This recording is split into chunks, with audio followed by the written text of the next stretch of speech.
요즘 뉴스에서 서울 집값과 물가 이야기가 나올 때마다 한숨이 절로 나옵니다. 은퇴 후에도 도심에 머무는 게 점점 더 힘들어지고 있죠. 그래서 요즘 60대 이상 부부들 사이에서는 이사가 하나의 재테크 전략으로 떠오르고 있습니다. 단순히 지방으로 내려가 사는 게 아니라 삶의 구조를 완전히 새로 짜는 거죠. 오늘은 서울을 떠나 월 생활비를 절반으로 줄인 한 부부의 이야기를 중심으로 실제로 어떤 변화가 일어났는지, 그 결정이 어떤 결과를 가져왔는지 이야기해 보겠습니다. 서울 강서구에 살던 박 씨 부부는 35년 동안 맞벌이를 하며 모은 돈으로 아파트 한 채를 유지해 왔습니다. 자녀들이 모두 독립하고 난 뒤에도 집값이 오를 거란 기대 때문에 팔지 않고 버텼죠. 하지만 은퇴 후 현실은 달랐습니다. 국민연금과 소액의 임대 수입으로는 월세, 관리비, 공과금을 감당하기 어려웠습니다.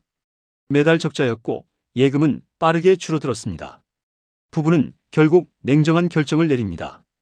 이젠 집이 아니라 삶이 버거워졌구나. 그들은 경기도 외곽, 전철로 1시간 거리의 작은 신축 빌라로 옮겼습니다. 처음엔 두려움이 컸습니다. 친구들과의 거리, 병원 접근성, 문화생활 등 모든 게 낯설었죠. 하지만 막상 내려와 보니 예상과 달랐습니다. 집값은 서울의 절반, 관리비는 3분의 1 장보는 비용도 눈에 띄게 줄었습니다. 무엇보다 공기가 다르고 소음이 없으니 부부 모두 건강이 좋아졌다고 했습니다. 또 다른 사례입니다. 노원구에 살던 김 씨 부부는 자녀 결혼 후 굳이 넓은 집이 필요 없다는 판단에 충청권 소도시로 이주했습니다. 처음엔 불편할 거라 생각했지만 작은 전원주택을 얻고 텃밭을 가꾸면서 삶의 속도가 완전히 달라졌습니다. 생활비는 절반으로 줄었지만 만족감은 오히려 2배가 되었다고 말합니다. 무엇보다 돈이 덜 들어가는 삶이 아니라 돈이 없어도 불안하지 않은 삶을 배우게 되었다고 했죠. 세 번째는 조금 색다른 선택을 한 부부의 이야기입니다. 이 부부는 서울을 완전히 떠나지 않았습니다. 도심의 아파트를 전세로 내주고 본인은 지방의 월세로 살기 시작했죠. 이렇게 하면 도심 자산은 그대로 유지하면서도 생활비는 절반으로 줄일 수 있습니다.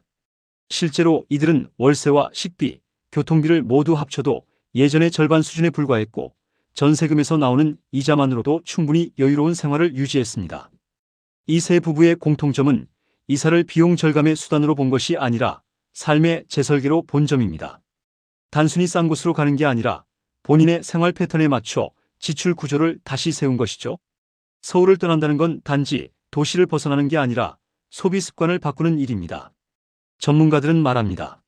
지금 같은 고물가 시대엔 소득을 늘리기보다 지출 구조를 바꾸는 게 훨씬 빠른 해결책이라고. 은퇴 후 자산이 줄어드는 가장 큰 이유는 지출의 관성 때문입니다. 예전 습관 그대로 도심의 소비 구조를 유지하면 아무리 많은 자산도 10년을 버티기 어렵습니다.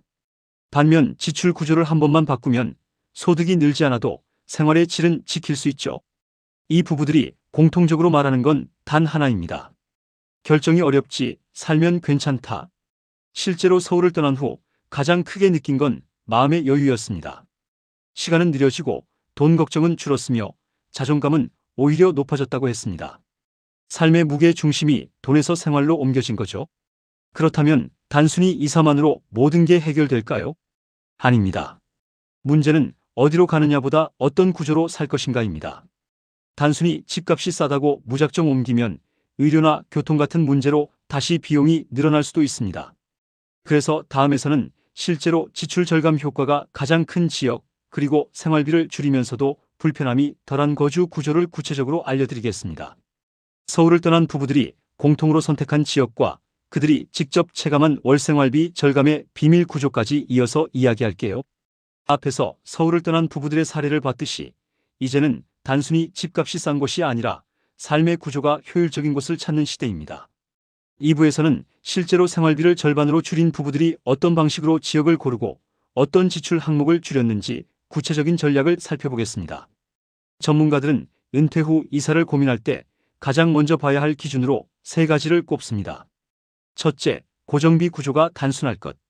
둘째, 생활권 안에 의료 교통마트가 있을 것. 셋째, 지역 커뮤니티가 활성화되어 있을 것.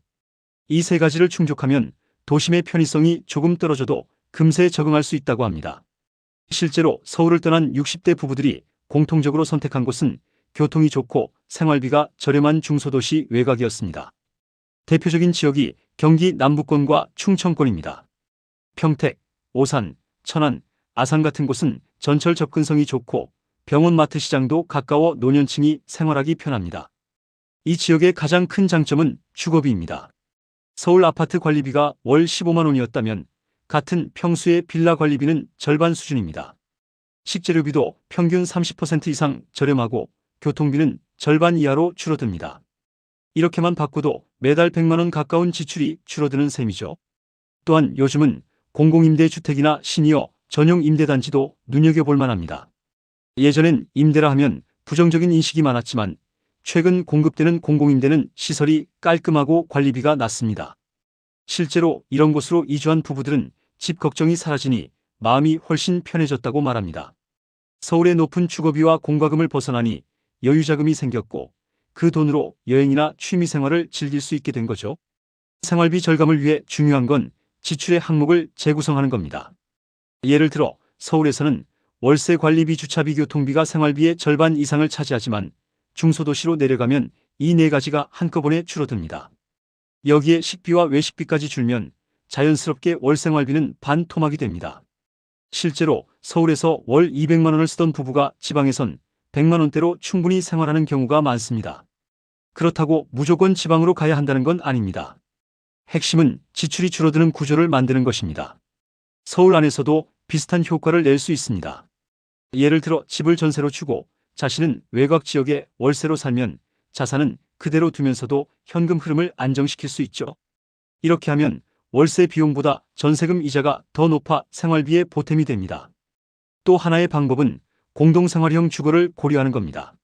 중장년층끼리 주택 한 채를 나눠 사는 쉐어하우스 형태인데 관리비와 공과금을 나눠내면서도 사적인 공간은 유지할 수 있습니다. 실제로 이런 형태는 60대 이후 1인 가구나 부부 가구에게 점점 인기를 얻고 있습니다. 비용 절감뿐 아니라 정서적 안정감도 크기 때문이죠. 이사 결정은 단순한 선택이 아니라 노후의 구조를 바꾸는 일입니다. 서울을 떠난 부부들이 공통적으로 말하는 건 돈이 아니라 마음이 편해졌다는 점이었습니다. 매달 빠져나가던 고정비 걱정이 줄어드니 삶의 중심이 돈이 아닌 시간으로 이동했다고 합니다. 소득이 줄어도 불안하지 않은 이유는 더 이상 고정비에 덫에 갇혀 있지 않기 때문이죠. 결국 진짜 절약은 절약의 기술이 아니라 구조의 변화입니다. 같은 돈을 쓰더라도 도시를 벗어나면 지출 구조가 달라지고 돈이 남기 시작합니다. 이 남는 돈이 바로 여유자금이 되고 새로운 삶의 활력이 됩니다. 이제 여러분의 차례입니다. 혹시 여러분은 은퇴 후 어디에서 살고 싶으신가요? 지금의 지출 구조가 정말 합리적이라고 느끼시나요? 댓글로 여러분의 생각을 들려주세요. 비슷한 고민을 하는 분들에게 큰 도움이 될 거예요. 영상이 유익하셨다면 구독과 좋아요로 함께 해주세요. 여러분의 관심이 다음 이야기를 만드는 가장 큰 힘이 됩니다.